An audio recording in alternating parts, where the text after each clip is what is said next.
Stop people on a regular basis, at least once or twice a shift, for either drink or drug driving. Good morning. Do you mind just joining me in the car and I'll explain why I've stopped you? Thank you. The drug driving has seen a recent increase with a new change in legislation and the new pieces of technology we've got. A breathalyser will give an indication of how much alcohol you've got in your system. It gives a reading at the roadside. So if you can blow slowly but constantly until I ask you to stop, please. That's fine, thank you. Okay, that's negative. So we now move on to the preliminary drug test. Okay. Okay. The drug wipe is very simple. We take a swab from the tongue of the individual, and they'll swab the tongue 3 or 4 times in various places. Yeah, okay. And within 8 minutes, we can detect whether a drug is present in their blood system.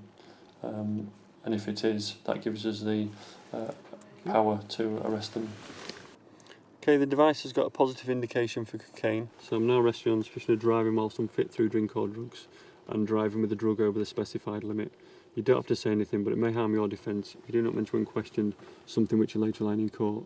Anything you do say may be given in evidence, okay?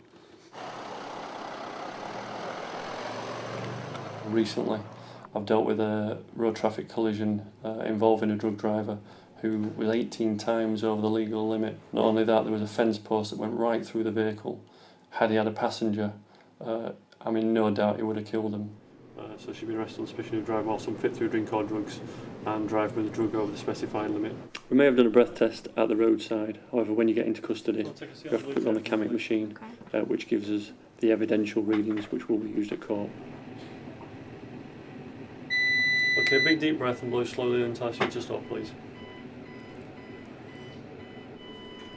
Keep going, keep going, keep going, stop. Thank you.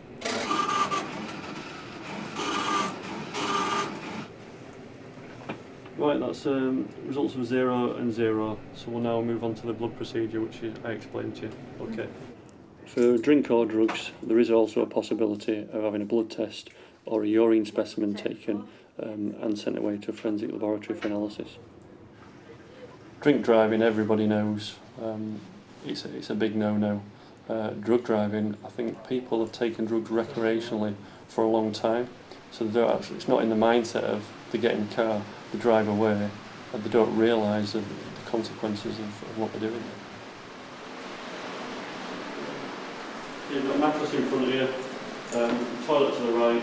If you need any alcohol assistance, you just press that button there, and somebody will come and speak with you. Alright?